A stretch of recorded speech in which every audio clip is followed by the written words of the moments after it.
내년에 미국 경기가 안 좋다라고 한다면 삼성전자의 반도체 매출이 올라갈 수가 없겠죠. 반도체 경기가 빠르게 회복될 수는 없겠죠. 아직까지 주가의 찐 바닥이 아닐 가능성이 높다라고 보고 있고, 그래서 베어 마켓 랠리라고 저는 생각을 해요. 결국에는 내년에 경기 침체가 올 가능성이 높습니다.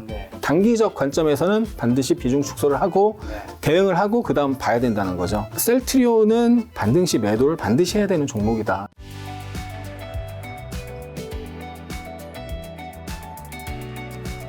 저 현재 요즘에 증시 이제 투자하고 계실 거잖아요. 네. 좀 어떠세요? 어떤 고민이 있으세요, 대표님은?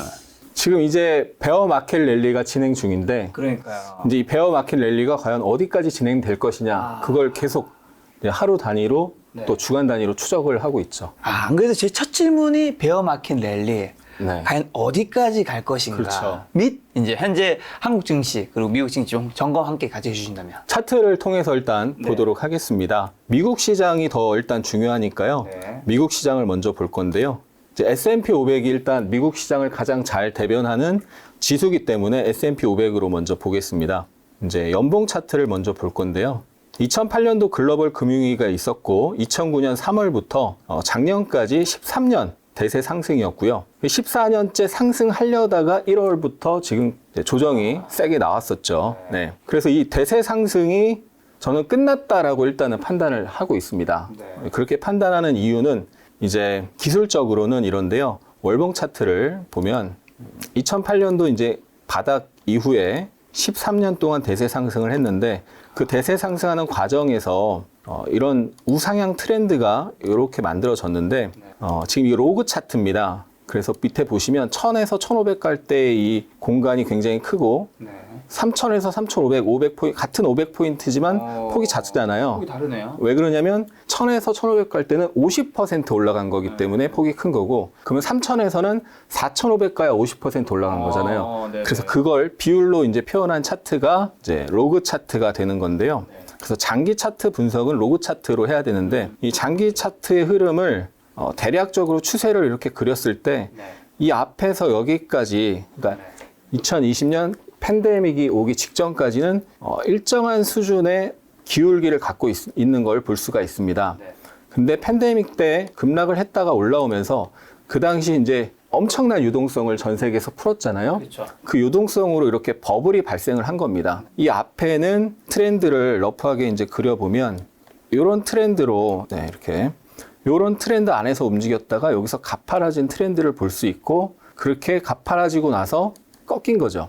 그래서 장기 추세가 쭉 이어지다가 가파라지면 그게 추세의 후반부에서 나타나는 전형적인 특징이거든요. 그런 전형적인 특징이 나왔고 지금 꺾였는데, 이 앞에서 대세 상승을 13년 동안 할 때는 경기가 안 좋거나 주식시장이 안 좋거나 그런 일이 있을 때마다 항상 연준에서 유동성을 풀었죠. 그리고 정부에서 경기 부양책을 내놨고요. 돈을 풀었다는 거죠, 결국. 그런데 지금은 경기가 안 좋을 거라는 의견이 많음에도 불구하고 못 풀고 있고 오히려 지금 금리 인상하고 회수를 하고 있잖아요.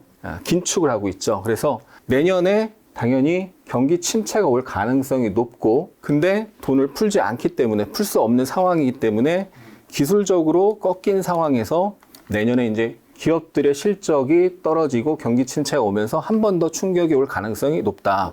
네, 그래서 하락에 대한 지금 베어 마켓 랠리가 나오고 있고, 결국 이 베어 마켓 랠리가 끝나고 나면 다시 한번 하락이 나올 가능성이 높다라고 보는 거죠. 이제 나스닥으로 보면 S&P 500보다 상황이 더 안 좋은데, S&P 500은 지금 이렇게 저점을 높이면서 그래도 상승을 하고 있고, S&P 500 일봉을 보면 이렇게 피보나치 비율을 볼 수가 있는데요. 지금 S&P 500은 직전에 이 8월부터 9월까지, 10월까지 하락분에 61.8%를 올라왔습니다. 그러니까 절반 이상 반등을 한 거죠. 그래서 반등의 힘이 어느 정도 지금 있는 겁니다. 그러니까 절반 이하로 반등이 나왔을 때는 반등의 힘이 상대적으로 약하다라고 볼 수 있고, 절반 이상, 특히 61.8% 이상 올라가면 그래도 반등의 힘이 좀 있는 거고, 그 이후에 조정이 나왔다가도 또 올라갈 만한 그런 어떤 힘이 있다, 이렇게 볼 수가 있는 거거든요. 반드시는 아니지만. 근데 나스닥 같은 경우는 지금 8월 이후 하락에 대한 되돌림 비율을 보면 자, 이렇게 비율을 보면은 지금 50%도 도달하지 못했습니다. 그러니까 확실히 S&P 500보다 기술주 중심의 나스닥이 약한 것을 알 수가 있고, 나스닥이 왜 이렇게 약하느냐? 결국 지난 2008년도 글로벌 금융위기 이후에 대세 상승에서 그만큼 버블이 많았기 때문에 하락이 더 심했고, 하락이 더 심했는데 만약에 이게 찐바닥이라면 반등이 그만큼 세게 나올 수가 있는 거거든요. 그러니까 비율이 비슷한 비율만 되더라도 폭이 되게 더 커지는 거죠. 근데 비율이 하락은 더 큰데 반등 비율이 더 작은 거죠.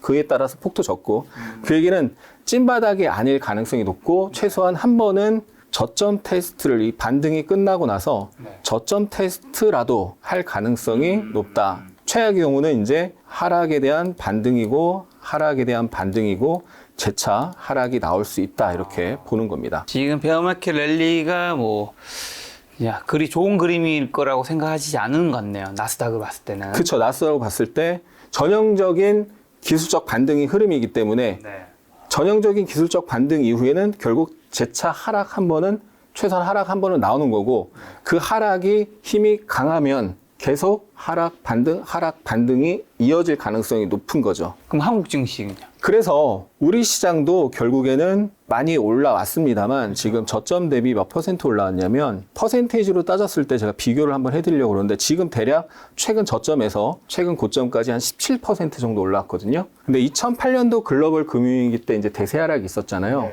그 중간에 대세 하락 중간에 반등이 있었을 때 23% 이상의 반등이 나온 적이 있어요. 20%대 반등이 나온 적이 있거든요. 그러니까 무슨 얘기냐면 20%대의 반등이 나오더라도 그거는 상승이 아니라 이 큰 하락에 대한 반등일 수 있다는 거죠.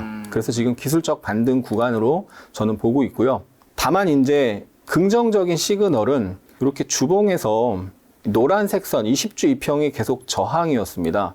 계속 저항받고 내려왔었는데 이번에 거기를 돌파했다라는 점이 그나마 기존의 반등과는 다른 그런 반등이긴 한데, 이 하락 추세선을 이렇게 러프하게 그릴 수가 있는데 또는 더 정교하게 여기서부터 이렇게 그릴 수도 있고요. 뭐 거의 비슷합니다만. 그래서 이 하락 추세선을 넘었다는 거 하나가 이제 긍정적인 신호가 되고, 만약에 이렇게 상승했다가 조정이 나올 때 이 하락 추세선을 돌파한 상태에서 눌림이 나왔을 때 여기가 지지가 되면, 그러면 지지가 되고 다시 세게 올라가면 추세 전환 가능성이 생긴다. 그래서 여기서 이제 이 상승이 기술적 반등인데, 현재까지는 이게 아직 끝나지 않았고, 결국엔 이게 끝나고 내려올 거 아니에요. 이게 어디까지 올라갈지를 떠나서 결국엔 올라갔다가 한 번은 내려올 텐데, 그때 이 선이 깨지지 않고 이 선이 지켜지고 다시 세게 올라가기 시작하면 그때는 베어마켓 랠리가 아니라 상승으로 볼 수도 있다.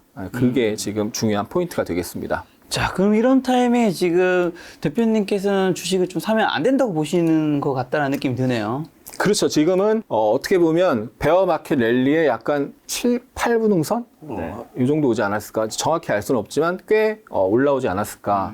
그래서 아직은 코스피를 보면은 일봉 차트나 아니면 뭐 분봉에서 이제 중기 분봉 차트상 명확한 고점 패턴이 안 나왔어요. 그러니까 지난 9월 30일에 저점을 한번 찍고, 그 다음 10월 13일에 저점을 한번 더 찍으면서 코스피가 작은 이중바닥 패턴을, W 패턴을 만들면서 21선을 올라타고 명확하게 베어마켓 랠리가 확인이 됐습니다. 여기 이중바닥 형태를 만들면서 돌릴 때 베어마켓 랠리가 이제 시작될 거야라는 가능성이 생겼고, 21선을 올라타고 그 위에서 움직이면서 이제 명확한 베어마켓 랠리 시작이 확인이 된 거죠. 그리고 나서 지금까지 한 번도 일봉이나 중기 분봉상 고점 패턴이 안 나왔어요.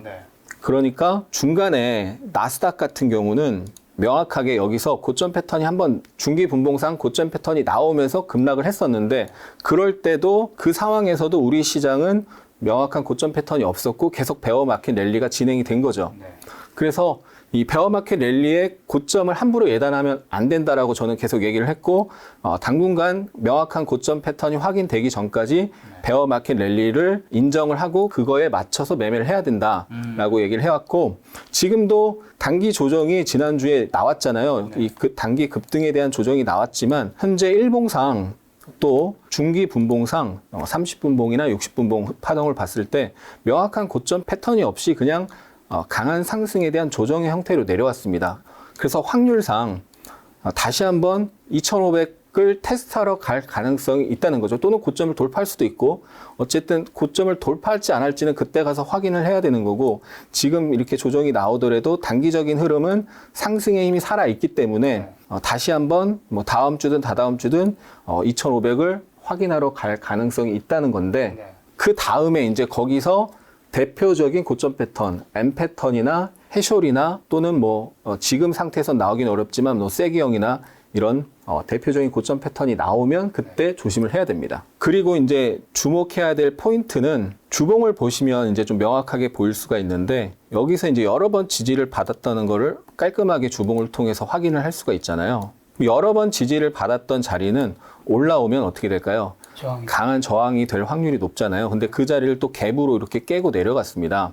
여기를 갭으로 깨면서 급락이 쫙 나왔기 때문에 그 지지받았던 자리와 그 갭이 저항 영역이 되는 겁니다. 그래서 그 저항 영역의 하단까지만 갈지 상단까지 갈지는 그거는 미리 예단할 수 없고요. 그 부분에서 한 번은 강한 저항을 받을 가능성이 높다라고 보고 저항 영역을 미리 체크를 해놓고 근처로 갔을 때 부딪히는 모습이 나오면 리스크 관리를 해야 되는 거죠. 대표님은 지금 증시가 이제 베어마켓 랠리가 조금 더 갈 수도 있다고 보시고 그렇죠. 그게 간다면 2,600 정도일 것이다. 만약 그때 좀 부딪히는 모습이 보인다면 이제 익절을 좀 하는 것들이 좀 필요할 것이다. 그렇죠. 그래서 2,600까지 반드시 간다는 게 아니라 좀 전에 그렸던 그 영역, 요 영역에서 부딪히는 모습이 나오면 리스크 관리를 해야 되는 거죠. 자, 그럼 이 베어마켓 랠리에서 좀 강한 섹터랑 약한 섹터는 어디였었죠?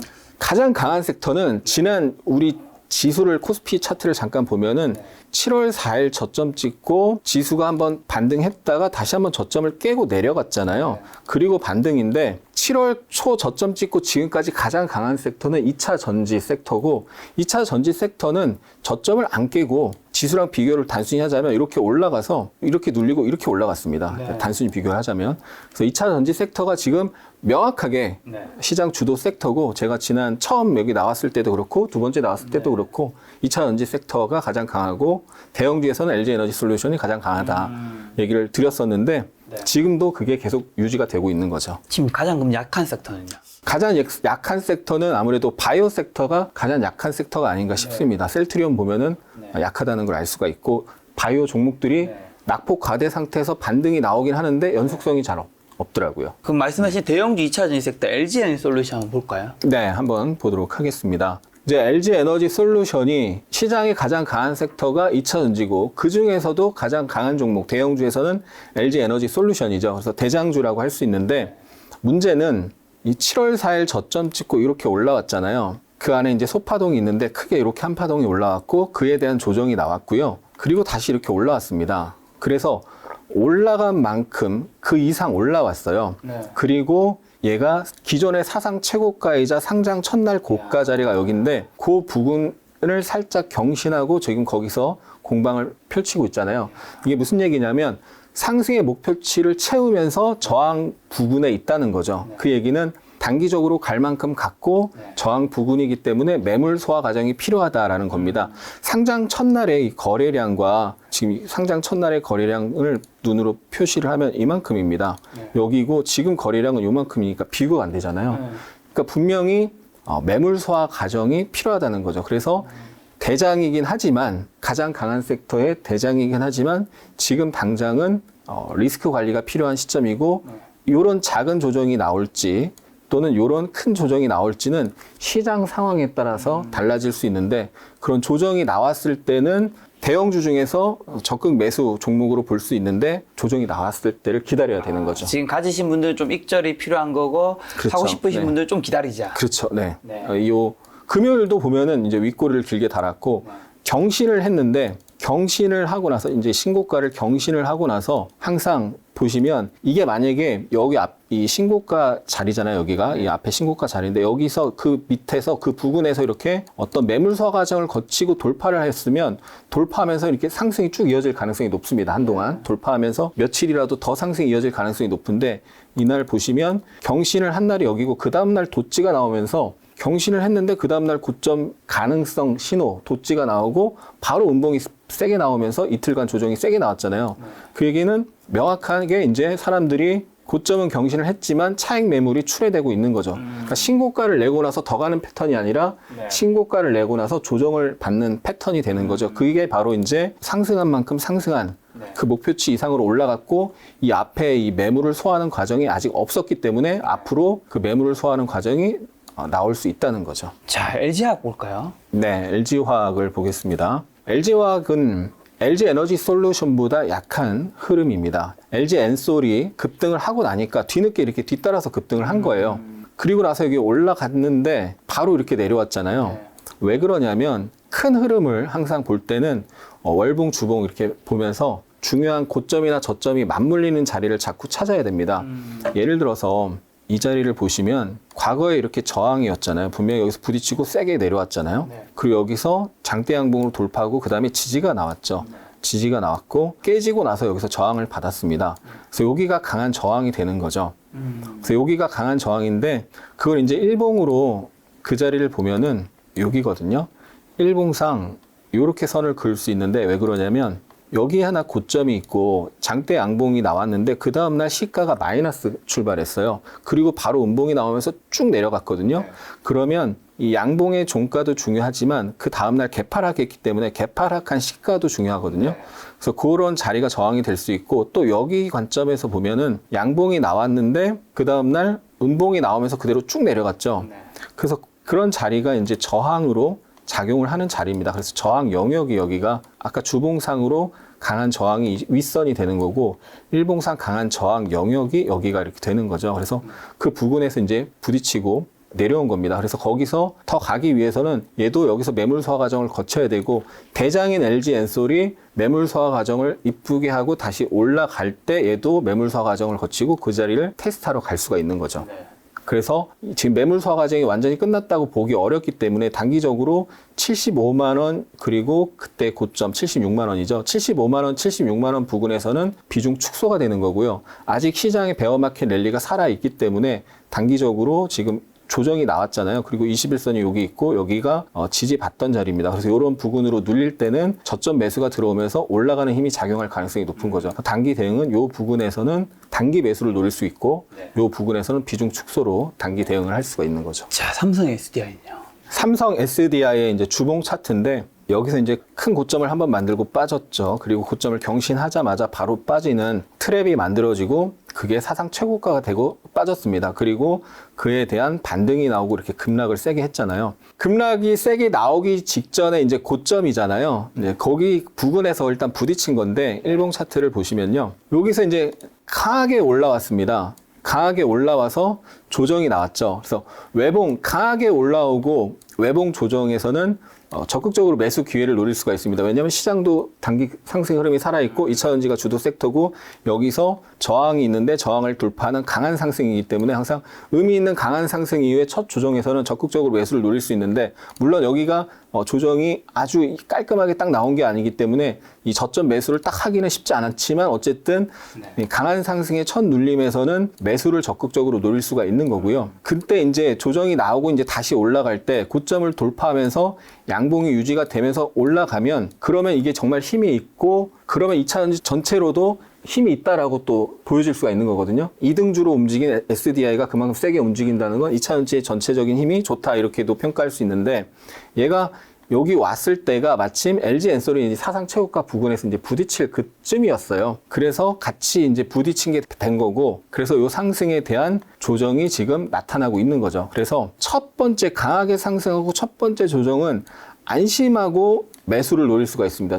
부담 없이 매수를 노릴 수가 있는 거죠. 근데 지금은 이 고점을 경신하자마자 이탈하는 트랩이 나오면서 이중 고점의 형태로 조정이기 때문에 첫 번째 조정보다는 좀 매수하는 것이 편치 않은 거죠. 확률이 떨어지는 거죠. 매수했을 때 수익 내고 나올 확률이 첫 번째보다는 두 번째가 확률이 떨어지는 겁니다.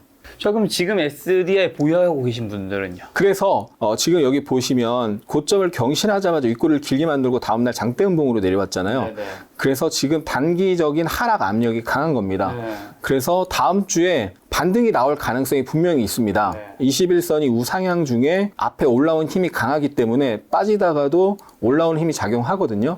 그래서 다음 주에 1차적으로는 얘가 올라갈 때 11선 언저리에서 올라갔어요. 지지를 받고. 반대로 11선이 우하향하면서 11선 언저리 가면은 장중이라도 저항을 받을 가능성이 높습니다. 그래서 1차적으로는 우하향 중인 11선 부근으로 반등할 때 단기적인 1차 비중 축소가 되는 거고, 그 다음 여기서 부딪히고 세게 빠졌기 때문에 이 부딪힌 자리, 그리고 이 장대 음봉의 시가 부근, 그 부근으로 갔을 때는 단기적으로 전량 청산 자리, 그래서 1차 청산, 2차 청산 자리를 보고 시장과 함께 보면서 분할 청산으로 대응을 하는 게 좋죠. 저항선에 부딪혔을 때 전량 매도인 건가요? 아니면 좀 더 비중을 축소하라는 의미인 건가요? 장기적인 투자자에게 제가 여기서 전량 청산하라고 하긴 뭐한데, 그렇죠. 단기적인 관점으로 최소한 뭐 1개월 이내의 관점으로 본다면 전량 청산이 유리하다고 봅니다.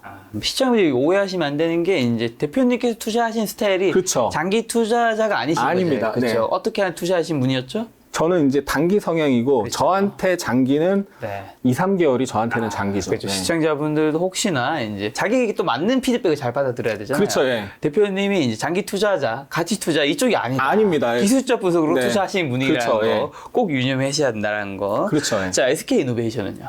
SK 이노베이션은 이 2차전지 대형주 4인방이잖아요. 4인방 중에 꼴찌 종목입니다. 그래서 꼴찌 종목이 1등이 가고 2등이 가고 3등이 가고 꼴찌 종목이 이제 마지막으로 가거든요. 이번에도 역시 지난번에도 그랬고 계속 그랬습니다. 2020년 팬데믹 이후에 상승할 때도 그랬고 중간중간 반등할 때도 그렇고 대부분 4등으로 움직였고요. 이번에도 4등으로 반등이 나왔습니다. 그래서 4등으로 반등이 나온 종목은 저항에서 반드시 비중을 축소해야 됩니다. 꼴등주기 때문에. 그래서 단기 상승이 나왔을 때 저항에 부딪혔을 때 비중을 축소해야 되는데, 주봉을 보면 SK 이노베이션에 강력한 저항이 있어요. 주봉 차트인데요. 이 자리에 이렇게 선을 그어놓고 보면은 여기서 이렇게 저항을 받고 저항을 받다가 돌파를 했죠. 그리고 첫 돌파 이후 처음 내려오니까 거기서 지지가 나고 또 급등이 나왔었고, 그 언저리에서 이렇게 지지 시도가 나왔었는데 여기서 이제 개파락으로 깨면서 급락을 했습니다. 그래서 여기가 강력한 저항이고요. 일봉에서 보면 여기가 강한 저항입니다. 주봉상 아까 그었던 선을 일봉상 그려보면 대략 이런 자리가 되는 거예요. 이런 자리. 그래서 이 부근으로 왔을 때 양봉으로 쭉쭉쭉 올라가고 있을 때는 매도 안 해도 돼요. 근데 올라가다가 윗꼬리를 달고 부딪히는 모습이 나오면 비중 축소를 해야 되는 거죠. 그래서 SK 이노베이션은 만약에 시장이 대세 상승으로 가면은 당연히 얘도 뒤따라서 계속 올라가겠죠. 하지만 만약에 베어 마켓 랠리로 끝나고 결국 조정이 받을 때 얘는 그러니까 더 약한 움직임, 지지부진한 움직임이 나올 가능성이 높기 때문에 이 부근으로 다시 혹시라도 올라온다면 비중 축소로 대응을 하고, 만약에 SK 이노베이션을 들고 있다면 반등 시 비중 축소를 하고 이왕이면 1등주 쪽으로 교체를 하는 게 더 바람직하겠죠. 자, 요즘에 이제 2차 전지가 뜨겁긴 하지만 여전히 시총 1위는 삼성전자 아니겠습니까? 그렇죠. 네. 자, 반도체 섹터 삼성전자랑 이제 2위는 아니지만 SK 하이닉스도 같이 한번 보면 좋을 것 같아요. 네. 삼성전자의 외국인 매수가 좀 꾸준히 들어왔었잖아요. 그렇죠. 외국인도 요즘 많이 샀다면서요. 네. 그걸 한번 시장이랑 같이 한번 보도록 할게요. 시장이 저점을 찍고 9월 30일에 저점을 찍었거든요. 여기 보시면 외국인 매수, 코스피의 외국인 매수인데 9월 29일부터 빨간색 계속 연속 꾸준히 순매수 사네요. 꾸준히 샀죠. 시장을 꾸준히 샀고, 그런데 이제 최근 들어서 15일, 17일 이렇게 두 번 매도를 했습니다. 그래서 시장을 볼 때도 외국인이 계속 사면 당분간 베어마켓 랠리가 이어질 가능성이 높은데, 만약에 외국인 매도가 연속으로 나오면 베어마켓 랠리가 끝날 가능성도 있다는 걸 생각을 해야 되는데, 이제 왜 이제 삼성전자 얘기하면서 시장 외국인 매수를 보여드렸냐면, 삼성전자의 외국인 매수도 꾸준히 들어왔는데, 그러니까 삼성전자가 유난히 좋아서 매수를 한 거냐, 아니면 그냥 한국 시장을 매수하는데 삼성전자가 시총이 크니까 그래서 매수한 거냐, 요거를 한번 생각해 볼 필요가 후자 의견이 많다면서요? 그렇죠. 네. 시장에 대한 외국인 매도가 나오면서 삼성전자 외국인 매수가 들어온다면 긍정적인 거지만, 그렇지 않고 외국인이 시장을 사면서 삼성전자를 사는데 시장을 팔면서 또 삼성전자를 판다, 그렇게 되면은 이제 삼성전자만의 어떤 매력이 있어서 산 건 아니라는 거죠. 그래서 그 점을 좀 유념을 해야 될 것 같고요. 그래서 제가 봤을 때는 삼성전자가 정말 하락이 심했잖아요. 이렇게 크게 보면 이렇게 하락이 있었고 하락에 대한 반등이고요. 또 이렇게 크게 하락이 있었고 하락의 반등입니다.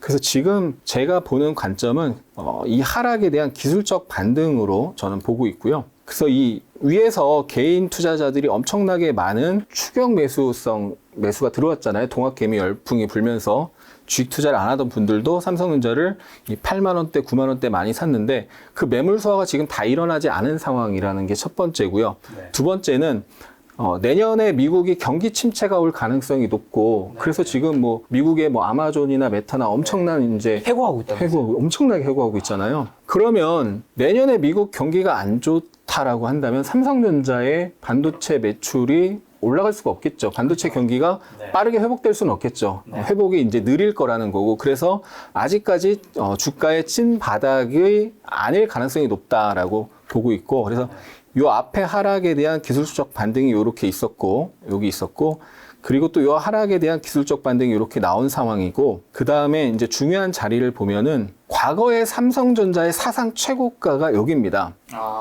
2020년 1월 이제 팬데믹 나오기 전이죠. 네네. 여기가 사상 최고가인데 그 사상 최고가 바로 밑에서 이렇게 매물 소화를 하다가 여기 보시면 보이실지 모르겠는데 갭이 있는 걸 볼 수가 있습니다. 약간 네. 공간이 떠 있죠. 그렇죠. 갭을 만들고 돌파하면서 급등을 한 거예요. 네. 앞에서 매물 소화 과정이 있었고 갭을 돌파하면서 갭을 만들었고 급등을 한 거죠. 근데 여기 보시면 절묘하게 그 자리에서 어떻게 됐나요? 갭을 만들고 떨어졌네. 깨지면서 급락하고 거기가 저항이 됐잖아요. 네. 그래서 갭은 갭으로 뚫는다 뭐 이런 얘기가 있는데 그래서 이런 갭이 중요한 지지 저항의 작용을 할 수가 있고 여기가 그러니까 삼성전자의 강력한 저항인 거죠 현재. 네. 그래서 삼성전자가 세게 올라가려면 상승 전환하려면 여기서 이제 돌파하기 전에 이렇게 매물 소화를 하다가 돌파를 했잖아요. 네. 그럼 여기서 조정이 나왔는데 이 저점을 깨지 않으면서 더 좋은 거는 이 저점을 깨지 않으면서 여기서 저항을 받고 빠지다가도 올라가고 또 빠지다가도 올라가고 그렇게 매물 소화를 하고 여기를 강하게 돌파를 하면 네. 거래가 늘면서 강하게 돌파를 하면 그때 삼성전자는 이제 대세 상승으로 갈 수 있구나. 본격적인 상승으로 갈 수 있구나. 기술적으로는 그렇게 판단할 수 있는 겁니다. 그러니까 삼성전자는 여기를 돌파해야 상승으로 보는 거고 지금 이런 상태에서 일시적으로 돌파해도 또 눌릴 가능성이 높습니다. 매물 소화 과정이 분명히 있어야 된다는 거죠. 지금 두 갈래 길이 있다는 건데 그럼 대표님의 지금 생각은 어떻게 될까요? 그게 네? 중요한 거잖아요. 그러니까 이거 바로 돌파하기 어렵다는 거죠. 그래서 다시 한번 내려와서 바닥 만드는 과정을 최소한 바닥 만드는 과정을 확인해야 된다. 네. 그래서 오만전자를 위협하는 그런 상황이 나타날 수도 있다. 다시. 네, 그럴 수도 있다. 그래서 바로 돌파는 일단 어렵고 우리 이제 시청자분들이 그리고 우리 주린이 분들이 너무 이렇게 예언을 하고 싶어 하세요. 예언을 바라세요. 예측을 넘어서 예단하고 예언하고 싶어 하는데 주식은 절대 그런 게 아니고 예측은 하되 대응을 하는 거거든요.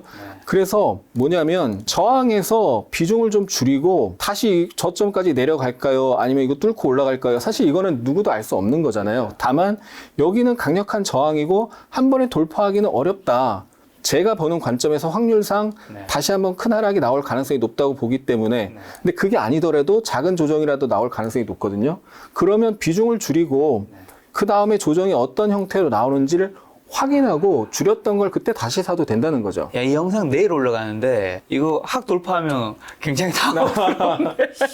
네, 그러네요. 그렇지만 확률상 돌파하고 바로 가기는 굉장히 어렵다라고 봅니다. 네. 알겠습니다. 그럼 하이닉스는요? 하이닉스는 안타깝게도 삼성전자보다 상황이 더 안 좋습니다. 네. 하이닉스 차트를 보면요. 하이닉스는 지난 그 10월 14일 금요일부터 명확하게 시장이나 다른 대형주 대비 약한 모습이 계속 나왔어요.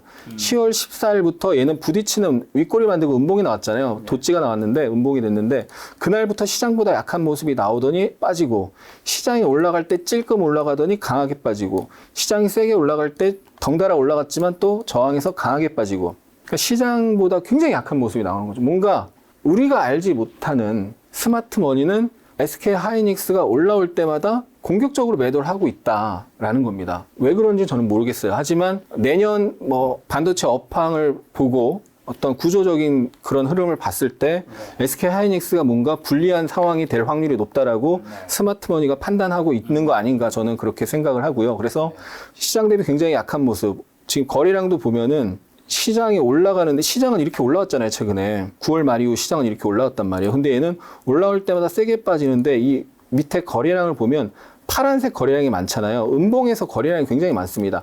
하락 시 거래량이 많고 상승 시에는 시장이 올라갈 때 덩달아 올라가긴 하지만 상승 시엔 거래량이 적은 거죠. 그러니까 매수세는 약하고 기회만 되면 매도하려는 그런 메이저가 분명히 있다는 거죠. 그게 일개 개인이 그렇게 할 수 없는 거고 큰 글로벌 자금, 스마트 머니, 핫머니가 매도를 하고 있다는 거고요. 그래서 당분간 SK하이닉스는 좀 조심하는 게 좋지 않을까. 뭔가 펀더멘탈상 또는 차트상 극적인 변화가 나타나기 전까지는 좀 조심을 해야 된다라고 보고 있습니다. 자, 그럼 대표님 지금 이런 상황에서는 좀 어떤 주식 좀 사면 좋을까요? 지금 뭐 증시가 사실은 좀 300포인트면 짧은 시간에 많이 반등한 건 사실이니까요. 네. 지난 7월 그리고 9월 이렇게 바닥이 있었는데 7월 바닥 이후로 지금 계속 강한 게 2차전지 섹터잖아요. 그리고 2차전지 섹터가 가장 강하고 이 반등이 어쨌든 지금 주식을 산다는 건 시장이 하락하지 않는다고 보고 사는 거잖아요. 그렇죠. 그럼 이 반등이 이어지는 구간은 2차전지가 계속 주도 섹터일 가능성이 매우 높습니다. 나중에 시간이 지나서 바뀔지언정. 그러면 가장 확률이 높은 것은 2차전지 섹터, 주도 섹터의 그 중에서도 대장주격의 종목을 매수하는 게 가장 좋은 거죠. 그래서 LG에너지 솔루션이 첫 번째 후보가 되는데요. 다만 지금 여기가 저항에서 매물을 소화하는 과정이 나타나야 되기 때문에 좀 조정을 보고 요 상승에 대한 조정. 여기도 보면 이렇게 강하게 올라가고 조정 거치고 올라가고 조정 거치고 올라갔잖아요. 그런 조정이 나왔을 때 LG에너지 솔루션을 공략하는 게 대형주에서는 가장 좋은 답이 아닐까 싶습니다. 근데 이번에 이제 LG에너지 솔루션 지금도 여전히 뭐 좀 좋게 보신다고 얘기해 주셨는데, 네. 제가 생각해보니까 지난번 이제 대표님이 김작가TV 처음 출연하셨을 때가 이제 9월 4일이었던 것 같아요. 네. 그때 출연하셨을 때 LG에너지 솔루션 좋게 본다고 요즘 살만한 게 그렇게 많지 않다 하셨는데, 사실 저는 그때 이렇게 대형주를 얘기하실까 싶었는데, 그때 이후로 주가가 좀 많이 오른 거죠. 네, 엄청 많이 올랐죠. 9월 4일이 언제쯤이죠? 9월 4일이면은 여기입니다, 여기. 네. 네. 그때 이후로 거의 한 10만 원 정도는 올랐네요. 그때 이후로 10만 원 이상 올랐죠. 네. 그리고 지금도 여전히 괜찮게 보시지만 다만 지금 당장 사는 것보다는 좀 이제 주가가 좀 떨어졌을 때. 그렇죠. 예, 조정이 나왔을 때. 그 21선, 뭐 조정이 확실히 21선까지 나올진 모르겠지만, 21선 부근으로 조정이 나온다면, 이 전저점 여기 아랫골이 있잖아요. 그런 부분으로 조정이 나온다면 좀 괜찮을 수 있죠. 근데 김작가TV 처음 나왔을 때도 LG에너지솔루션, 지금도 LG에너지솔루션 얘기하시는 이유가 뭔지 궁금한데, 혹시 그 이유가 뭐 작은 중소형주를 말씀하시는 거면 또 부담스러울 수 있으니까 대형주를 얘기하시는 건지, 아니면 진짜 LG에너지솔루션이 너무 좋게 보시는 건지. 일단 두 가지 다 측면이 맞습니다. 작은 종목을 언급하기는 좀 조심스러운 측면이 있고, 그 다음 시장의 주도 섹터가 명확하거든요. 그러니까 2차전지를 뒤를 이을 강한 섹터가 테마주 말고 펀더멘탈이 뒷받침이 되는 그런 강한 섹터가 눈에 띄는 섹터가 없어요. 그러니까 가장 강한 섹터의 1등주를 조정시 매수하는 게 가장 확률이 높은 게임이 되는 거죠. 자, 대표님이 이제 단기 매매 중심으로 하시는데, 또 개인 투자자분들은 단기 매매보다는 사실 장기 투자가 좀 더 쉬울 수 있잖아요. 네. 그런 관점에서 지금 굉장히 좀 싸 보이는 주식, 좀 오랫동안 좀 가져가도 될 만한 주식 혹시 보이는 거 있으세요? 그 싸 보이는 주식에 대해서 답변은 제가 하는 것보다 우리 같이 투자를 잘 하시는 분들 있잖아요. 그런 분들이 오셔서 대답을 하시는 게 좋을 것 같고, 저는 그런 답보다는 제 철학, 제 주식 철학은 싼 주식을 사서 마냥 기다리는 걸 좋아하지 않고 시장이 바닥을 확인하고 나서 그때 가장 좋은 주식. 그러니까 싼 주식이 얼마나 쌀지 10년 동안 계속 살 수도 있거든요. 그러니까 시장이 바닥을 확인하고 나서 상승을 시작할 때 그때 가장 유망한 주식을 사는 게 개인 투자자분들도 수익을 내기에 저는 가장 좋다라고 생각을 하고 있기 때문에 나중에 이제 대바닥이 나왔을 때 그때 저한테 지금 가장 유명한 주식이 뭐냐? 그럼 저는 대답을 잘 할 수 있거든요. 그때 대답 드리겠습니다. 알겠습니다. 그때 다시 질문 드리도록 하고요. 이제 대표님이 이제 기술적 분석이 전문가시니까, 그럼 이제 기술적 분석으로 지지와 좀 저항에 대해서 한번 쉽게 좀 알려주신다면. 네, 일단 지지와 저항의 아주 기초부터 우리 초보자분들도 계시니까 기초부터 간단하게 설명드리면, 이제 가격이 하락하다가 하락을 멈추는 자리가 있잖아요. 왜 멈출까요? 거기서 매수세가 들어오기 때문에 멈추는 거죠. 그리고 상승한다는 것은 매수세가 매도세보다 강하기 때문에 상승을 하는데, 상승이 멈추고 저항을 받는다는 건 거기서 매도세가 더 강해졌기 때문에 상승이 멈추는 거잖아요. 그런 지지와 저항이 수평선을 그었을 때 비슷한 가격에서 형성되는 경우가 있거든요. 그러면 그게 수평 추세선이 되는 거고, 가격이 하락이 멈춘 자리는 지지선이 될 수 있고 상승이 멈춘 자리는 저항선이 될 수 있잖아요.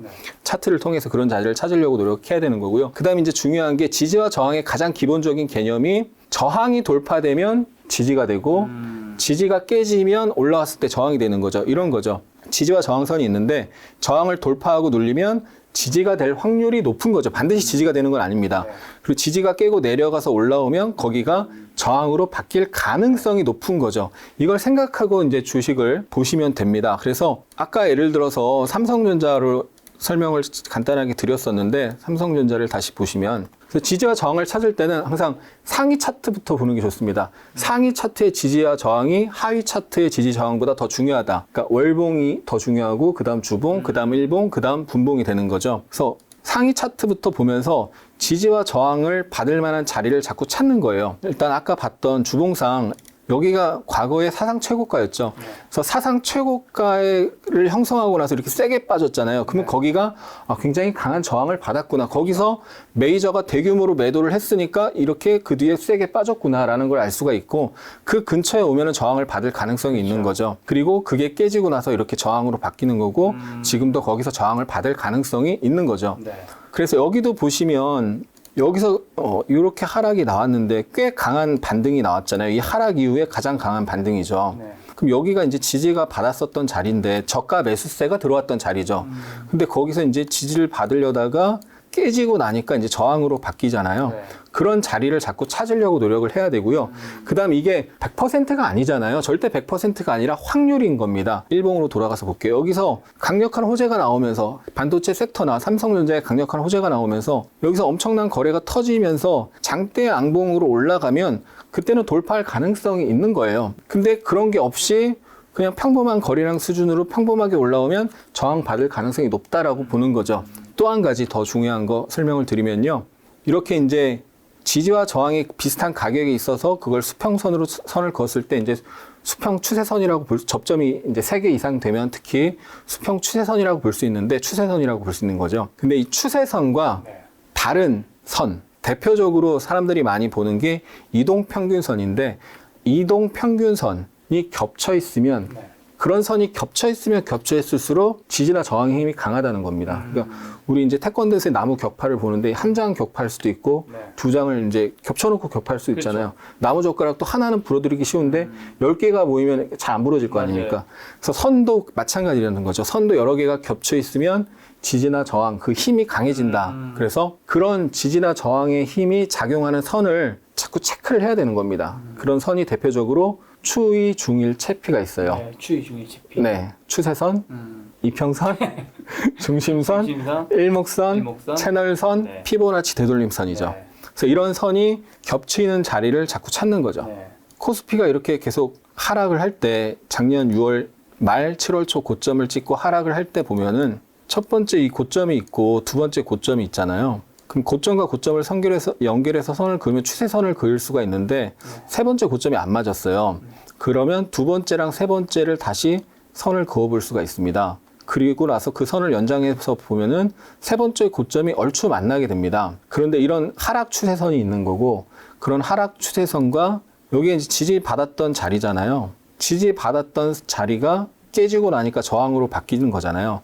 그러면 이렇게 수평 추세선과 하락 추세선이 이렇게 겹치는 자리가 되는 거잖아요. 여기가요. 그렇게 선이 겹치면 그 저항의 힘이 강해지는 거죠. 그래서 종목들을 보면은 그렇게 지지받았던 자리가 저항으로 바뀌면서 하락 추세선이나 하락하고 있는 이평선이 겹치는 자리가 있습니다. 그런 자리에서는 반드시 비중 축소를 해줘야 되는 거죠.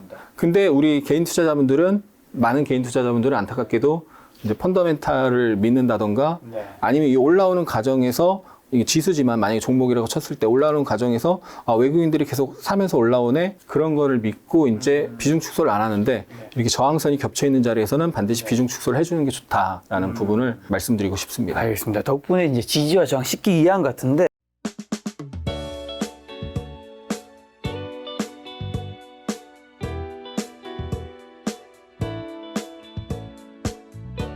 자, 그럼 기술적 분석으로 좀 사야 하는 타이밍과 팔아야 하는 타이밍도 좀 한번 정리 한번 좀 해주신다면. 네, 그 질문은 근데 사실은 마치 이런 겁니다. 의사한테 뇌수술을 잘하는 방법은 어떤 건가요? 이렇게 물어보는 거랑 비슷한 거거든요, 네, 사실은. 네. 뭐 예를 들어 손흥민한테 골을 어떻게 하면 잘 넣을 수 있을까요? 이렇게. 네네. 사실 그게 이렇게 딱 그렇죠. 단시간에 이렇게 할 수 있는 게 아니잖아요. 맞습니다. 뇌수술을 잘하는 방법을 이렇게 네. 일반인한테 이렇게 의사가 설명할 수는 없잖아요. 네, 또 아니면 이제 막 의대에 막 입학한 1학년 학생한테 뇌수술을 잘하는 방법에 대해서 그렇죠. 간단하게 딱 설명할 수 없는 거잖아요. 뭐 약간 그런 성격이 있다라는 부분을 말씀드리고, 물론 팁은 있습니다. 그래서 네.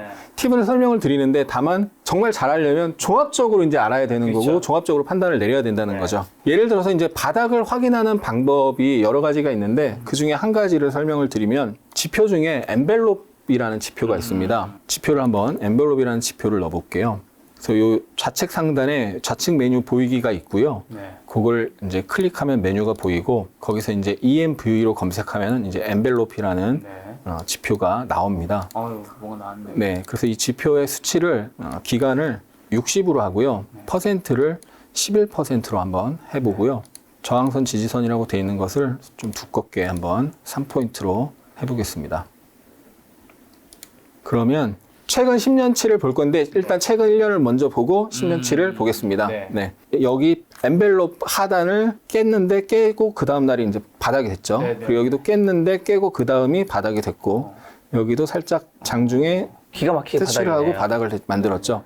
그래서 최근 1년간 여기서 계속 바닥이 됐는데, 최근 1년만 그런 게 아니라 최근 2008년도 글로벌 금융위기 이후, 특히 이제 2011년에 유로존 리스크 부각되고 미국 신용등급 강등으로 급락이 있었는데, 그 이후 10년을 보면은, 네. 2011년 급락 이후 10년을 보면은 이제 하락할 때 단기 하락이 세게 나오다가 보시면 여기서 깼다가 다음날 바닥이 되고 올라갔고요. 그 다음 또 여기서 깼다가 다음날 바닥이 되고 올라간 걸 볼 수가 있죠. 그래서 여기가 거의 진바닥 같은 느낌이네요. 네, 근데 반드시 그런 건 아닌데, 최근 10년 정도는 코로나 팬데믹을 제외하고 네네.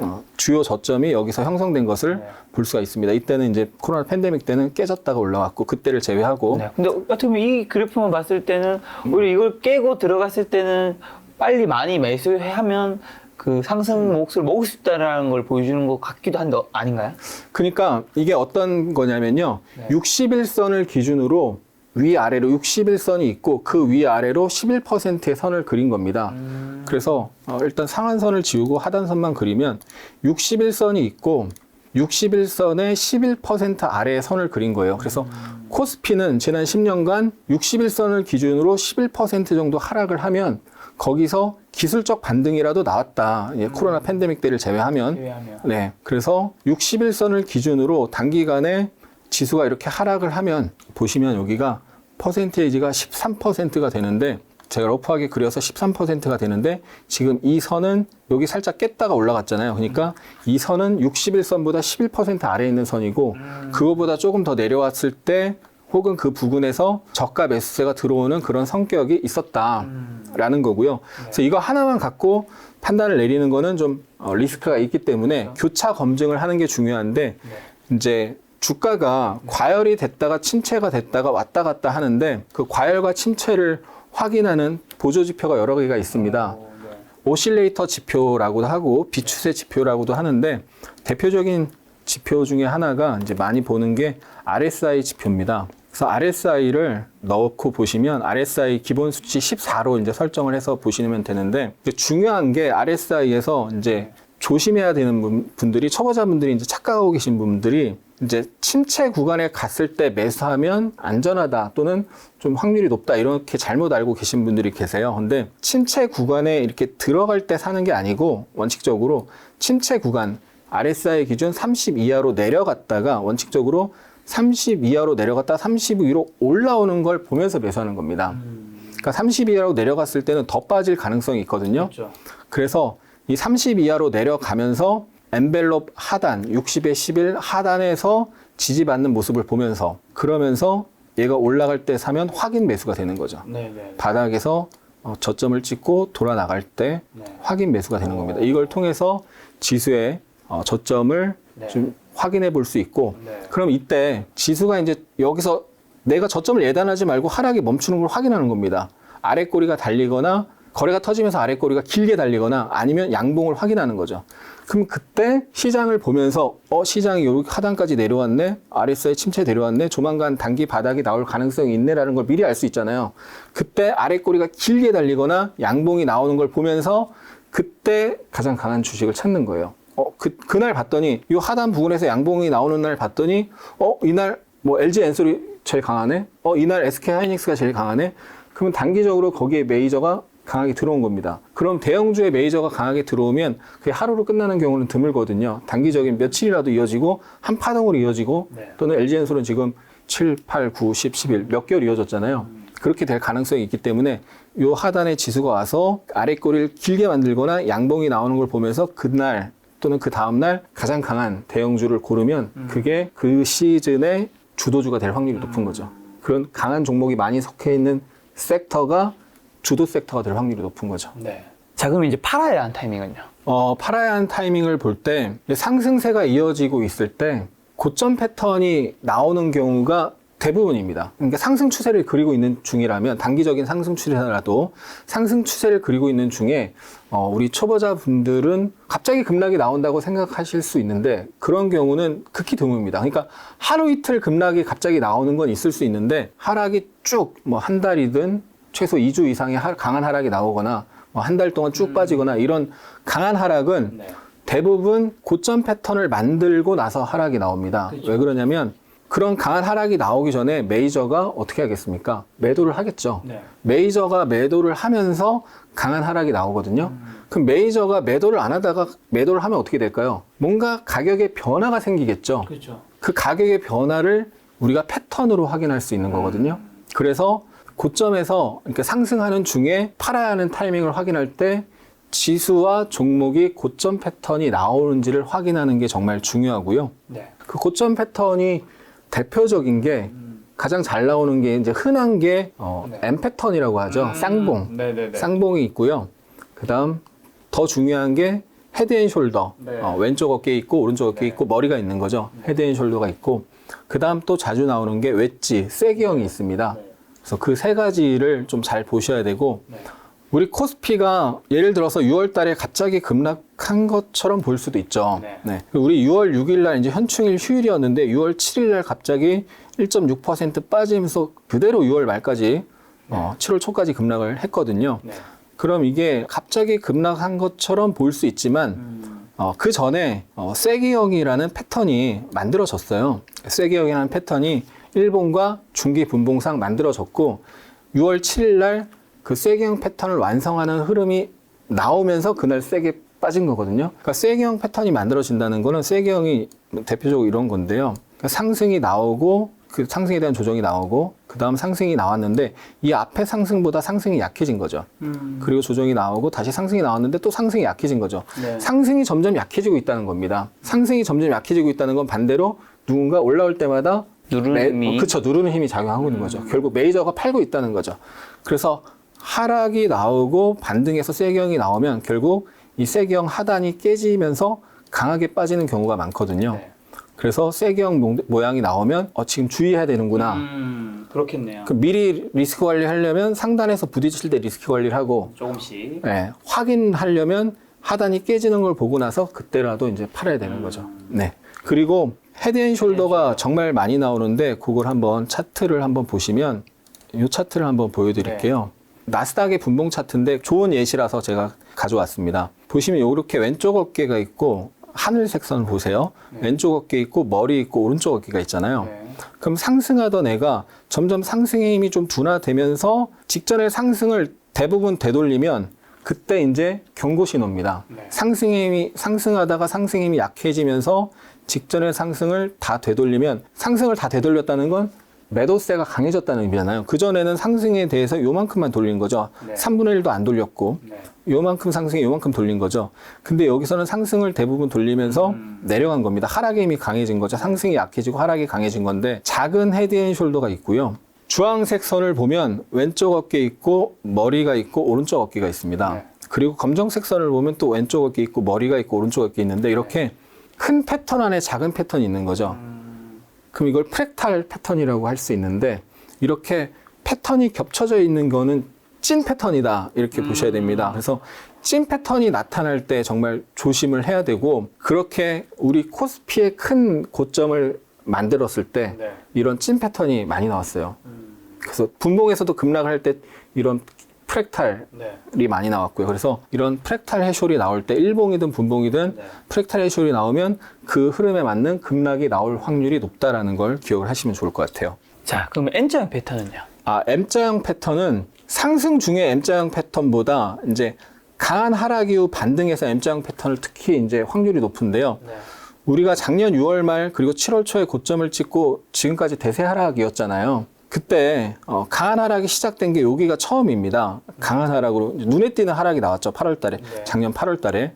그리고 이 하락에 대한 반등이 나왔는데 그때 보시면 이렇게 올라갔다가 하루 빠졌다가 올라갔다 빠졌어요. 이게 작은 M자인데 일봉에서는 잘 눈에 띄지 않을 수 있는데 30분봉이나 60분봉을 보면은 명확하게 이렇게 M자가 나오거든요. 그러면 하락에 대한 예를 들어서 절반 정도, 대략 절반 정도 반등이 나오고 M자가 나오면서 5일선이 깨지면 네. 그러면 그때 리스크 관리를 반드시 해야 됩니다. 이게 정말 중요한 거거든요. 네. 강한 하락이 나오고 그에 대한 반등이 일정 부분 나왔다가 M자형이 나오면서 M자형으로 5일선을 강하게 깨면은 네. 그 다음에 단기 하락이 세게 나올 확률이 높다. 요거를 좀 기억하시면 단기 매도 하시는데 분명히 도움이 되실 겁니다. 자, 그럼 이제 신고가 추세로 종목은 좀 어떻게 좀 발굴할까요? 신고가를 보는 거는 네. 이제 가장 좋은 방법은요, 조건 검색을 하시는 게 좀 편한데, 모든 증권사 HTS에 이 조건 검색하는 화면이 있습니다. 근데 지금 K증권으로 설명을 드리면 0150 조건 검색 화면에서 신고가라고 이제 하면은 여기 신고가가 나와요. 그래서 보통 우리가 52주 신고가라고 하면은 250봉 신고가를 보면 됩니다, 보통. 그래서 250봉으로 바꾸고 수정을 누르면 돼요.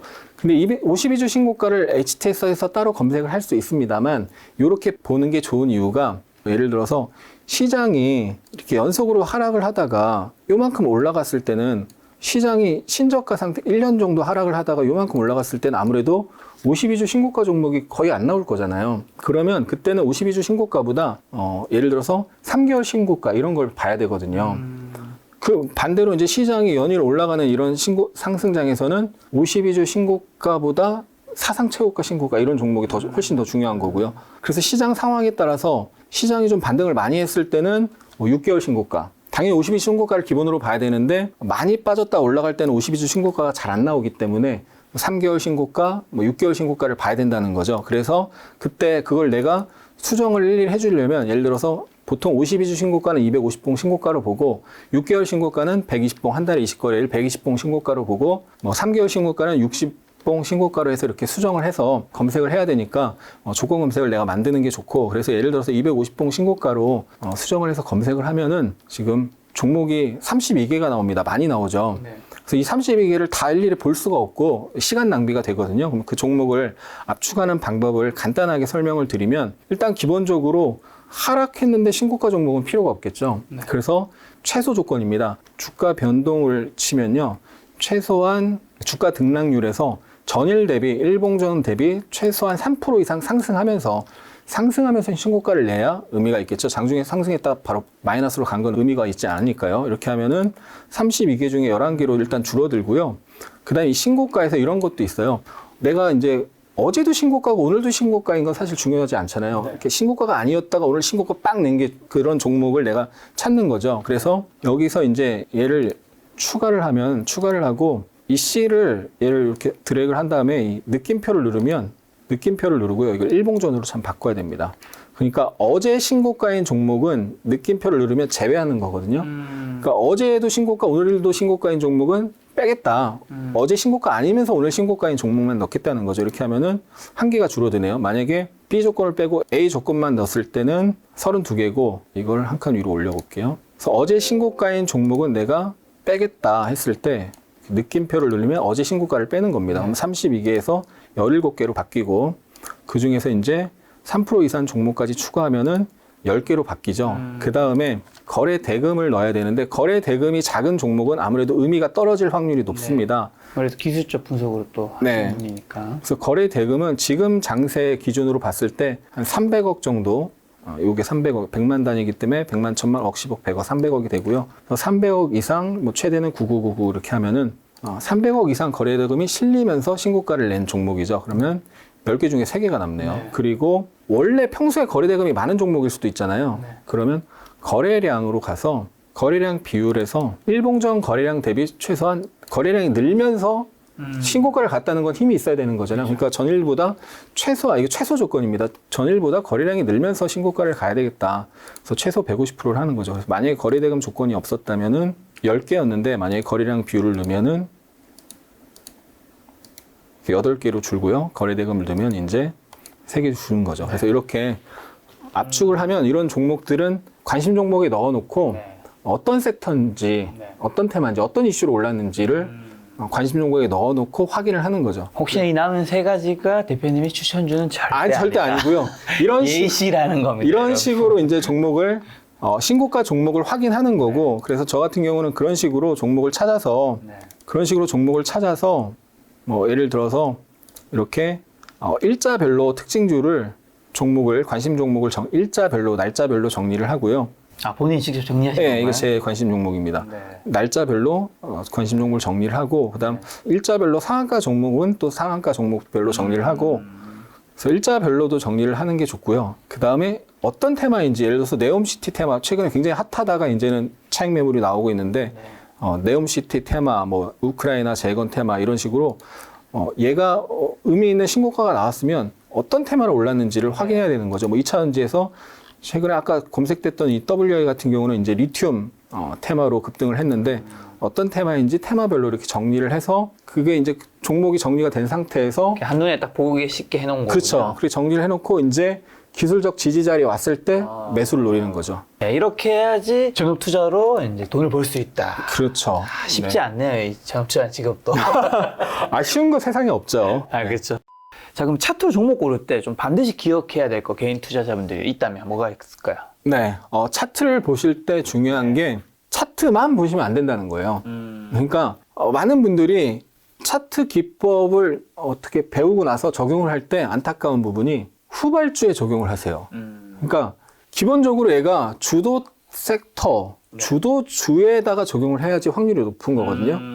근데 많은 분들이 안 움직인 거, 그러니까 예를 들어서 LG엔솔 날라갔죠. 삼성 SDI 급등했죠. LG화학 올라갔죠. 그리고 나서 SK이노베이션 올라가는데 꼭 후발주에 이제 적용을 하는 분들이 계세요. 그 이유는 아무래도 그 친구가 덜 올랐으니까. 그러니까 내가 그거 먹으려고 그쵸. 그런 네. 거겠죠? 그런 거죠. 그러니까 선도주는 움직임이 빨라요. 그래서 초보자분들이 놓칠 확률이 높고 움직임이 좀 느린 종목으로 하다 보면 후발주일 가능성이 높은데 확률이 잘 안 맞다. 확률이 확실히 떨어집니다. 그래서 어떤 차트 기법을 적용할 때는 선도주, 그러니까 최소한 주도 테마여야 되고 1등주나 2등주 내에서 하는 게 좋고 3등주, 4등주로 가면 확률이 떨어진다는 거고요. 그걸 볼 때 지난번에도 제가 나왔을 때 설명드렸던 것 같은데 시장 대비 강한 종목을 하셔야 됩니다. 그게 결국 주도주가 되는 거고요. 그래서 시장 대비 강한 종목을 차트 적용하면 확률이 확실히 높습니다. 근데 시장 대비 약한 종목에 차트 적용을 하면 확률이 떨어지는 거죠.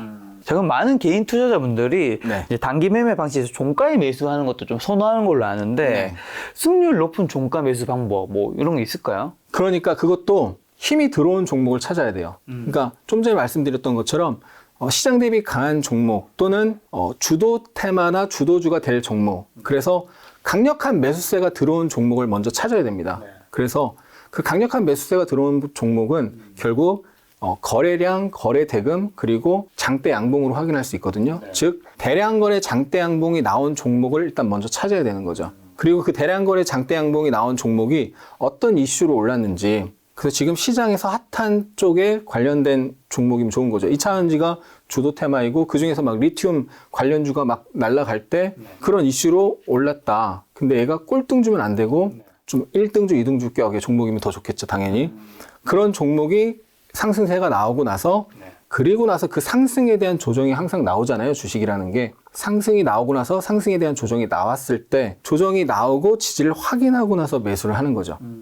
예를 한번 들어보면 2차전지가 굉장히 강한 그런 시장의 주도 섹터, 주도 테마였고 그 2차전지 내에서 이제 폐배터리 산업이 부각이 되는 그런 상황이었는데 그래서 여기서 원익 P&E가 거래 대금을 500억 가까이 터뜨리면서 장대 양봉이 나온 거죠. 그리고 나서 저항에서 이틀간 횡보를 하면서 매물을 소화한 겁니다. 그리고 나서 다시 이렇게 또 장중에 20% 이상 급등이 나왔는데, 그래서 내가 바닥에서 사는 것을 잡으려고 하면 안 되고요. 이 바닥은 누구도 알 수가 없습니다. 바닥에서 매수세가 들어온 걸 확인하고, 강력한 매수세, 대량거래 장대 양봉이 들어온 걸 확인하고, 그 다음 매물 소화 과정을 확인하고, 매물 소화 과정에서 더 이상 저점이 낮아지지 않는 걸 확인하고 매수하는 거죠. 그래서 바닥에서 매수세가 들어오고 횡보하면서 더 이상 저점이 낮아지지 않는 걸 확인하고 그 다음 매수하는 겁니다. 그래서 정리를 해드리면 강력한 매수세가 들어온 걸 확인해야 돼요. 그래서 대량거래 장대 양봉이 나온 것을 확인을 하고, 그에 대한 이제 쉬어가는 조정이 나오거든요. 그 조정이 나올 때 더 이상 저점이 낮아지지 않는 것을 확인하는 게 좋습니다. 그러면서 이평 수렴 정배열 초기를 만든다던가, 아니면 장 후반에 이렇게 살짝 들어올리는 매수세가 들어오는 걸 확인하고, 그래서 내가 먼저 조정을 받고 있는데 내가 먼저 싸다는 이유로 사는 게 아니라 더 이상 저점이 낮아지지 않는다는 건 누군가 사고 있다는 거잖아요. 큰 손이 사고 있다는 거죠. 그리고 이렇게 종가 무렵에 이렇게 올라가면서 끝난다는 거 역시 누군가 사고 있다는 거잖아요. 그런 걸 확인하고 나도 같이 사야 종가 매수해서 다음날 상승할 확률이 높다는 거죠. 그래서 우리는 확률이 높은 거에 베팅을 해야지, 단순히 떨어지고 있어서 많이 빠져서 야, 요 정도면 많이 빠졌어 하고 매수하는 거는 확률이 상대적으로 낮아진다는 거죠. 그래서 지지 자리를 확인하고 매물 소화를 확인하고 매수세가 들어오는 걸 확인하고 사는 게 좋다라는 거고, 그리고 이제 아까 이제 대량거래 장대 양봉을 확인하라고 말씀을 드렸는데, 그 확인하는 방법이 이제 거래량이 한 1000%, 수천 퍼센트 증가하는 게 좋은데, 기본적으로 1000% 이상 평균적인 수준보다 증가하는지, 그리고 거래 대금이 장의 상황에 따라서 다른데, 장이 정말 좋을 때는 1000억, 장이 좀 안 좋고 장의 전체적인 유동성이 떨어져서 장 전체 거래 대금이 줄었을 때는 500억이나 최소 300억, 500억 이상이 될수록 클수록 안전한 겁니다. 그러니까 클수록 확실하다. 그쵸. 흔히 이제 짱돌 맞는다고 하거나 그런 표현이 있거든요. 갑자기 올라갈 듯 하다가 갑자기 급락하는 종목들은 거래 대금이 작은 종목 중에서 그런 게 나올 확률이 높거든요. 그래서 거래 대금이 클수록 좋고, 장대 양봉의 기준을 모르겠다 하시는데, 기본적으로 장대 양봉의 기준이라는 것은 평균적인 수준보다 3배 이상 상승하는 게 좋고, 그러니까 대형주 기준으로는 장대 양봉이 5%만 돼도 장대 양봉이 될 수 있는 거잖아요. 그렇죠. 테마주 기준으로는 한 15% 돼야 장대 양봉이 될 수 있는 거고, 그래서 평균적인 수준보다 3배 이상 돼야 되고, 그러니까 테마주 기준으로는 한 15% 이상 되는 게 좋은데, 장이 워낙 부진할 때는 최소 10% 돼야 된다, 이렇게 보시는 거죠. 자, 그럼 이제 네이버와 카카오 한번 볼까요? 네. 네이버, 카카오는 사실 시장에서 가장 약한 대형주 축이잖아요. 하지만 최근에 또 분위기 단기적인 상승이 좀 많이 나왔죠. 맞습니다. 그래서 궁금합니다. 네. 그래서 네이버, 카카오는 많이 빠진 것에 대한 기술적 반등으로 보고 있고, 주봉을 보면 포인트가 명확하게 나옵니다. 카카오 주봉을 먼저 볼 건데요. 보시면 이렇게 요게 마지막 이제 큰 슈팅이 나왔었고, 하락하면서 확실하게 이제 고점이 낮아지고 저점이 낮아지면서 초보자들도 추세가 꺾였다는 걸 확인할 수 있는 게 요 장대 음봉에서 확인할 수가 있는 겁니다. 고점이 낮아지고 저점이 깨지는 장대 음봉에서. 그리고 추세선이 깨졌으니까요. 그래서 이 장대 음봉이 나오면서 초보자들도 카카오의 대세 상승이 끝났구나를 확인할 수 있는, 뒤늦게나마 확인할 수 있는 자리가 여기가 되고, 거기서 보시면 그 장대 음봉의 종가 부근이 저항이 됐고, 그리고 역시나 그 왼쪽에 고점 부근이 저항이 된 거죠. 그리고 또 밑에 보시면 여기가 지지가 됐었고 얼추 전저점 부근인데 거기가 저항으로 바뀌었죠. 그리고 또 밑에 보시면 이 왼쪽에 그 당시에 사상 최고가였고요. 사상 최고가를 돌파하고 이제 그 언저리에서 이렇게 지지가 됐었고, 결국 또 기술적 반등에 저항이 됐습니다. 왜 이 얘기를 지루하게 보여드리냐면, 지금 카카오는 기술적 반등인 거고, 만약에 과거에 여기가 지지였었고 그 부분에서도 지지가 나왔었잖아요. 그럼 그 근처 가면 어떻게 되겠습니까? 저항받을 확률이 높겠죠.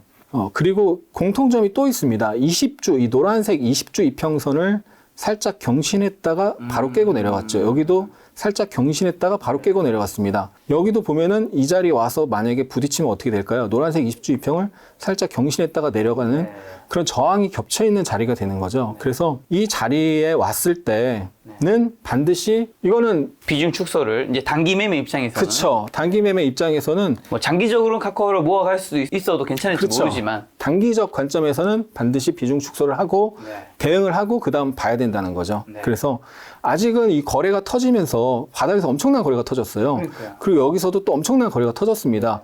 그러니까 아직은 분명히 단기적인 상승의 힘이 분명히 살아 있습니다. 네. 살아 있어요. 살아 있습니다. 근데 좀 전에 그 자리, 좀 전에 요 주봉상이 명확하게 저항이 겹쳐 있는 자리거든요. 그래서 이 자리 왔을 때는 비중 축소로 대응하는 게 합리적이고요. 일봉상 보면 이 자리입니다. 그래서 거기 이제 이 회색 선이 121선이 우하향하고 있거든요. 그래서 121선과 여기 지지가 저항으로 바뀌는 자리에서 비중 축소로 대응하는 게 좋겠다. 네. 저게 지금 확률상으로는 이제 못 뚫을 것 같지만 이제 또 저걸 뚫고 올라간다면 그렇죠. 만약에 많은 근데- 주주분들이 굉장히 좋아하시지 않을까. 근데 이렇습니다. 정말 많은 대중들이 거기서 일제히 팔면 반대로 메이저가 거기서 산다는 얘기가 되고 그럼 돌파할 수도 있는 거죠. 네. 그래서 당연히 이 주식의 100%는 없고 다만 확률을 보고 대응을 하는 겁니다. 네. 네이버는요? 네이버는 카카오보다 반등의 힘이 좀 덜합니다. 네. 그렇죠. 올라오면서 거래가 터지면서 거래가 터지는 게 덜하고요. 네. 상승의 이 각도도 좀 덜하거든요. 카카오가 더 많이 빠져서 그런 것 같아요. 네. 그래서 네이버도 보면은 중간중간에 이렇게 보면은 딱 여기 이렇게 저항받았던 자리가 딱 저항받는 모습 볼 수가 있고 여기도 보면 지지받았던 자리가 저항으로 바뀌었던 모습 볼 수 있고 네. 또 여기도 지지받았던 자리가 저항받았던 모습 볼 수가 있습니다. 네. 근데 그런 모습이 없어요, 여기 한동안. 그래서 혹시 이제 기술적으로 혹시 뭔가 네이버에 좋은 뉴스가 나오면서 단기 슈팅이 나오면 좀 더 올라갈 여지가 위쪽이 좀 더 열려 있는 거죠. 그러니까 매물대가 카카오는 아까 그 조금 위에 매물 강한 저항, 매물대가 있는데 이 네이버는 최근에 여기서 훅 빠지면서 매물대가 상대적으로 여기 적은 거죠. 그래서 혹시 단기적으로 좋은 뉴스가 나오면서 올라가면 아까 카카오가 이제 121선까지 열려 있었잖아요. 저항이 겹쳐 있는 자리가 일봉상 121선 부근이었거든요. 그래서 네이버가 혹시 좋은 뉴스가 나오면서 거래를 실으면서 거래량이 실리면서 이 녹색선 61선을 돌파하면 121선 언저리까지도 볼 수 있겠다라는 거고요. 근데 여기서 또 중요한 게 정말 중요한 걸 설명을 드리면 여기서 이렇게 지지를 받다가 여러 번 이렇게 지지받은 자리가 있잖아요. 네. 근데 여기서 음봉이 나오고 갭이 나오면서 깨지고 그 뒤로 쭉 빠졌잖아요. 그럼 거기가 엄청 강한 저항이 됩니다. 그래서 그 자리를 처음 갈 때는 이런 자리는 이번 달이 됐건 다음 달이 됐건 뭐 3개월 후가 됐건 이 갭을 처음 갈 때는 저항 받을 확률이 매우 매우 높습니다. 네, 그걸 확인하시고 그때 좀 단기 대응을 해주시는 게 좋겠죠.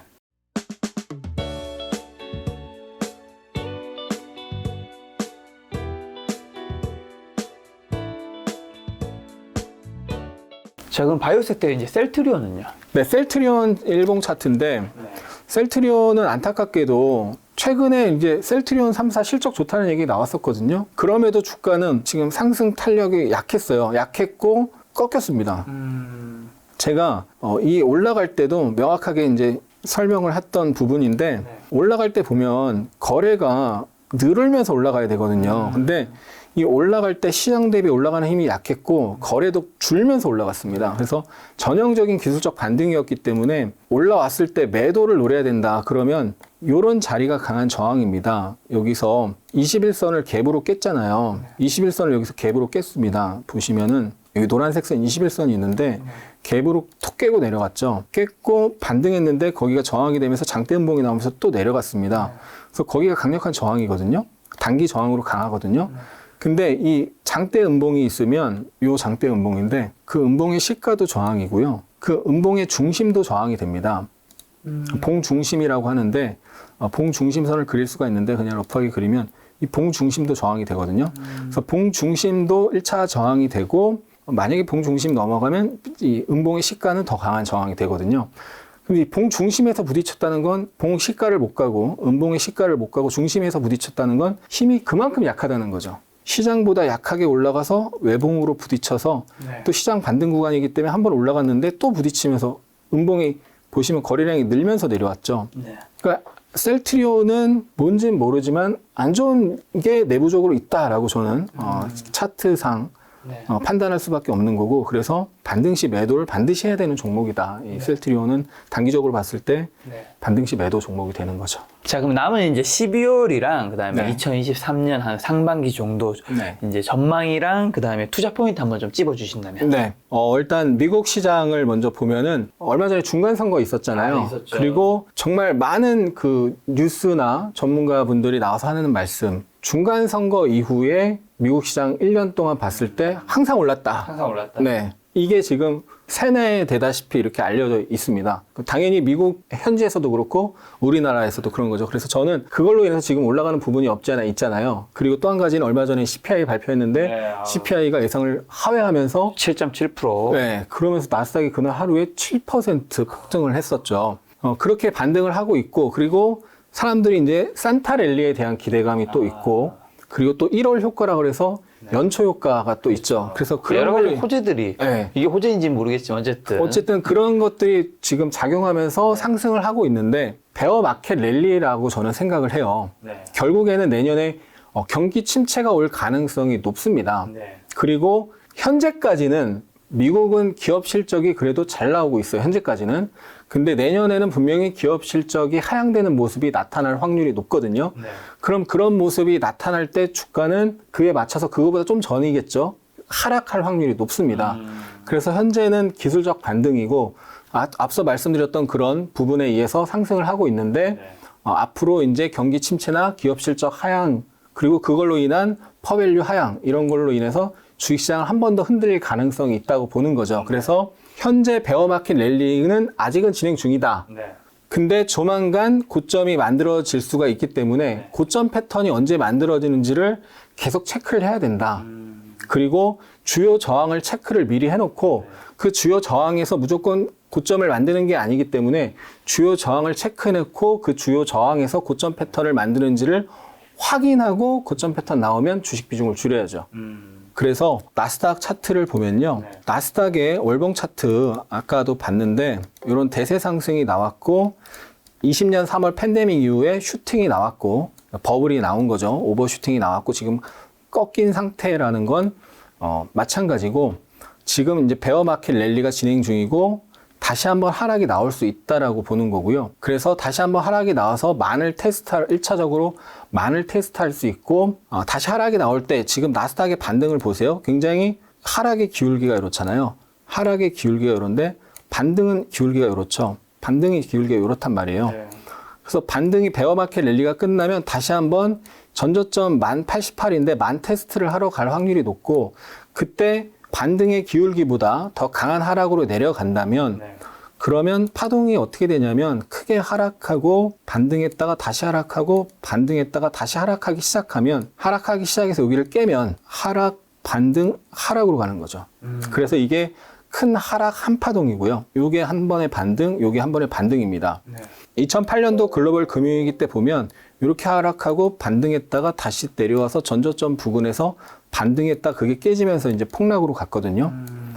그러니까 반등이 이제 큰 반등이 이렇게 두 번 나왔었죠. 지금 큰 반등이 한 번 나오고 지금 반등이 한 번 나오고 있는 건데 반등이 지금 완만하게 나오고 있는데 이 반등이 완만하게 나오다가 다시 하락이 직전처럼 강하게 나오기 시작하면 당연히 전저점 테스트를 하러 가는 거고 그때 이제 전저점이 깨지는 걸 확인해야 되고 전저점이 깨지고 내려가면 하락, 반등, 하락으로 내려가는 흐름이 된다. 그러면 기술적으로 어떻게 되느냐? 지난번에 나와서 설명드린 거랑 마찬가지입니다. 이렇게 하락이 되고 결국 이게 반등 파동이고 이게 반등 파동이고 반등 파동이 끝나고 하락하면 하락한 만큼 하락을 하는 거거든요. 결국엔 이렇게 하락한 만큼 하락하는데 만약에 하락한 만큼만 하락해도 8천이 깨지고 7천을 보러 가게 되고요. 근데 보통은 반드시는 아니지만 보통은 이 첫 번째 하락보다 반등 이후의 하락이 더 셉니다.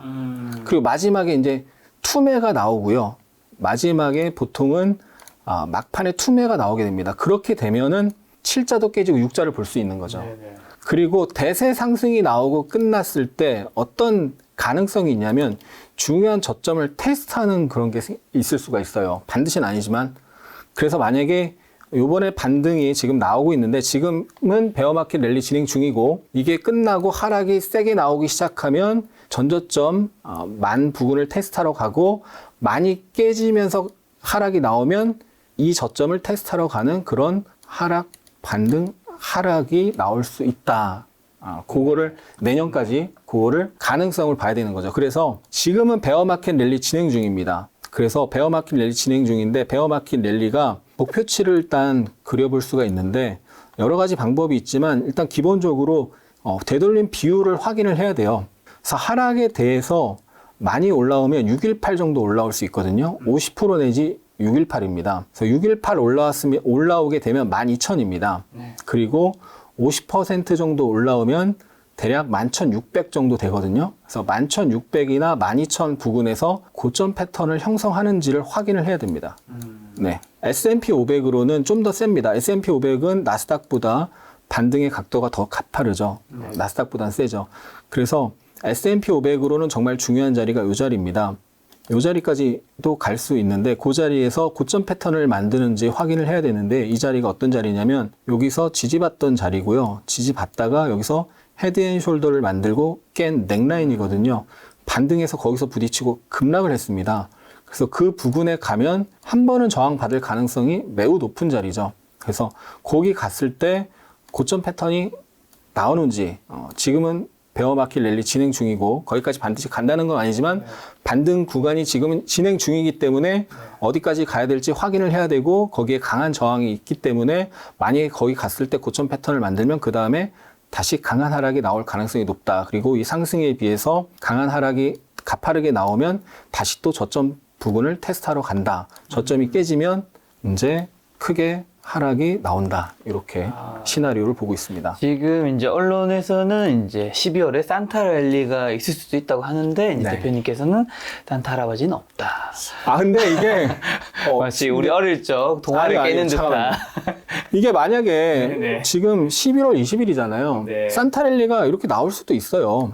이렇게. 그러니까 여기까지 올라가도요. 산타랠리가 나올 수 있어요. 여기까지 올라가도 그거는 상승이 아니고 베어마켓 랠리입니다. 그러니까 베어마켓 랠리가 이렇게 나올 수도 있습니다. 좀 전에 2008년도 차트를 보여드렸지만 거의 이 언저리까지 갔거든요. 그때도. 그리고 나서 그 다음에 엄청난 하락이 나왔거든요. 지금 대표님께서 이제 상승이 이제 저희 나스닥 기준으로 13,000, 뭐 작게는 12,000. 어쨌든 여기까지 갈 수 있지만 그럼에도 불구하고 계속 이제 하락 위주로 얘기하신 이유는 과거의 이제 기술적 분석을 토대로 말씀하신 걸까요? 그렇죠. 예. 과거의 기술적 분석 토대로 말씀을 드리는 거고 일단 바닥이 찐 바닥이라는 게 명확히 안 나왔어요. 찐 바닥 패턴이 명확히 안 나왔습니다. 그리고 내년 경기 침체나 기업 실적 하향이 되는 부분이 확률이 높고요. 그러니까 차트와 거시경제가 서로 한 번 더 하락이 남아있을 가능성이 높다는 거죠. 근데 많은 또 분들은 원래 이제 경기보다 주식시장은 선반영하는 선반영하는 거죠. 그 얘기 많이 하시잖아요. 선반영하죠. 네. 선반영하는데 지금 경기 침체가 예를 들어서 6개월 후에 온다라고 단정 지었나요? 아니잖아요. 네. 그러니까 경기 침체가 온다는 의견도 있지만 경기 침체가 오지 않는다는 의견도 분명히 있잖아요. 그러니까 그게 경기 침체가 온다는 게 100% 선반영된 게 아니라는 거죠. 그게 이제 내년에 기업 실적 하향되는 모습이 확인이 된다면 그 전에 주가가 한번 빠질 거라는 거죠. 지금 반등하고 있는데 지금 많이 빠진 거에 대한 반등인 거고 내년 실적 발표할 때 실제로 실적 하향이 확인이 되면 막 그거에 몇 개월 전에 주가가 빠지는 게 나타날 겁니다. 자, 그럼 마지막으로 대표님의 이런 어쨌든 확률적인 걸로 토대로 말씀하신 의견이 틀릴 수도 있잖아요. 당연히 틀릴 수 있죠. 수도 있죠. 자, 틀린다면 네. 어떻게 해서 증시가 좀 오를 거라고 보세요? 내년에 경기 침체가 안 오는 거죠. 안 온다. 기업 실적 하향이 안 되는 거죠. 안 된다. 네. 지금 일단은 물가는 피크를 쳤을 가능성이 높잖아요. 그렇죠. 일단 정점을 찍었을 가능성이 높은데 경기 침체가 온다면 더더욱 물가는 하락할 확률이 높은 거죠. 그래서 물가는 이제 더 이상 이미 이제 반영이 어느 정도 됐고요. 경기 침체가 오느냐 안 오느냐, 기업 실적이 하향이 되느냐 안 되느냐 요거의 싸움인 거고 그걸 확인해야 된다는 거죠. 그리고 제가 드리고 싶은 말씀이 있는데 저는 예를 들어서 코스피 지금 나스닥으로 봤는데 코스피를 저는 현재는 베어마켓 랠리로 보고 확률상 한 번은 더 최소한 저점 테스트하는 과정은 한 번 더 나올 확률이 높다라고 보고 있습니다. 근데 그리고 저점을 깨고 한 번 더 2,000을 볼 수도 있다라고 보고 있어요. 네. 그렇지만 그거는 이제 여러 가지 시나리오 중에 하나고 그 중에서 이제 상승으로 갈 확률보다는 하방이 더 확률이 높다라고 보고는 있습니다.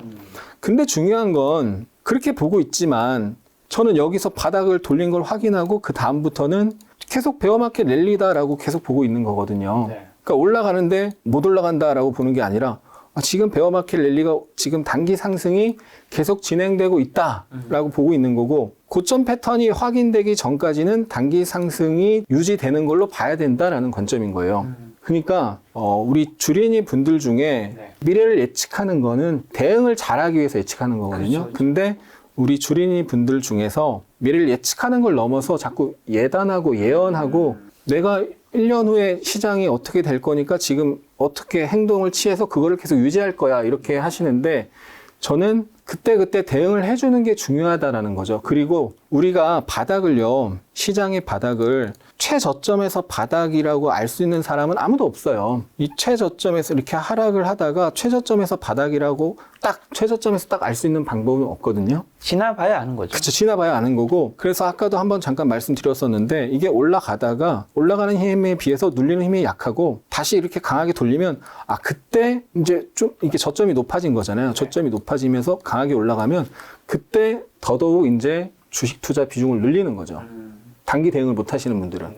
네. 그래서 최저점을 알 수 있는 방법은 없다라고 생각을 하고 단기 대응을 하되 큰 바닥을 아는 방법은 이렇게 다중 바닥을 확인해야 된다. 네. 자, 대표님 말씀하신 거는 이제 예측을 하는 것도 내가 정말 맞춘다기보다는 이제 나중에 대응을 제대로 하기 위해서 예측을 하는 거니까 너무 예단하지 말자라는 말씀. 자, 올 연말에 어쨌든 산타 할아버지가 올지 안 올지 너무 궁금해지는데 이제 대표님과 내년 1월에 산타 할아버지가 왔는지 안 왔는지 이제 검증한 시간 한번 가져보도록 하겠습니다. 오늘 만난 손님은 전업투자자 하성훈 대표님이었습니다. 지금까지 소중한 시간을 함께 해주셔서 정말 감사합니다. 오늘도 김 작가였습니다. 고생 많으셨습니다. 네, 고생하셨습니다.